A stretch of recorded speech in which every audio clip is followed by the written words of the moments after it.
Well, hi and welcome to another Team Vigo Spotlight. I'm Bill Riley, Director of Communications, and here with Dr. Rob Hayworth, our Superintendent. Dr. Hayworth, it's our fifth time doing this, our weekly Wednesday updates on COVID-19. And we'll start like we always do with a quick look at our dashboard, now updated at vigoschools.org. So we have 2 student positives with campus contact in the last 14 days. That's down from 4 last week.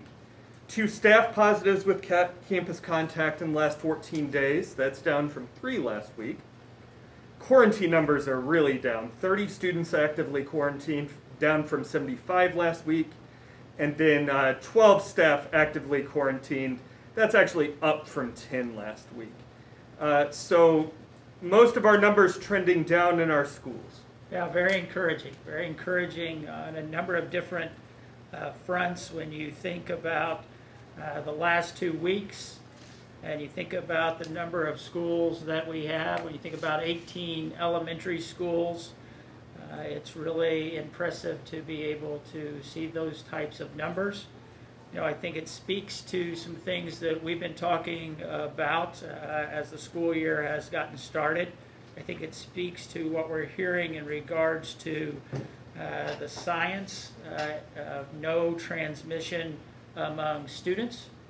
But I also think it states that our adults, those that we do know transmit the virus, that they're taking the right precautions now to help keep our numbers low. So very encouraging at this time. Yeah, and to be clear, you're talking about elementary numbers there. Yes. In terms of no real incidences in the last couple weeks and doing a really good job at the elementary level, and hope to see that continue as we move into kind of a new model next week. Yeah, I think that these types of numbers allow us to move into a model. So as many people know, on the 28th, we'll be welcoming 8 elementaries back. Yeah, great. So speaking of care outside of school, Vigo County's numbers continued slide. 69 new community cases for the week of September 13th through 19th, as reported by the health department. And that's the lowest we've seen since mid-July. Yeah, just as we think about our own numbers, when we think about our community numbers, it's definitely good. But we also know this about COVID-19. It can be good this week, it could be good next week, but then we know things can change rapidly. So I think we have to always stand on guard, and I think we have a task force that helps us stand on guard as we approach school, as we approach community activities. And our task force is just not helping us look at numbers. Our task force is also educating us, bringing studies to us so that we can think through decisions that we're trying to make in regards to what's in the best interest of our students. So the virus isn't over, but it is hard to kind of believe that finally after about 6 months we're talking about some positives with COVID-19. Things seem to be moving in the right direction, long way from over, but moving in the right direction. Yeah, and it would be our hope that if these trends continue, we would not only be talking about 8 elementaries coming back, but soon talking about the rest of our elementaries coming back face-to-face instruction.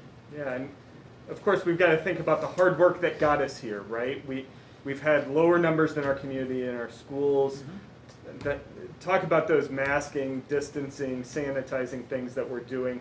We have to really redouble those efforts, right? Well, yeah, I think, you know, kind of the unsung heroes are custodial staff, those in our buildings who are constantly sanitizing, constantly making sure that our buildings are clean enough and healthy enough to walk into each morning and between each class.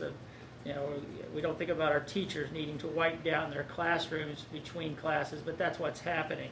We think about our teachers and not only providing content and bringing lessons, but also making sure that our children and themselves are wearing masks and staying socially distanced. So education is a lot more than those old 3 R's.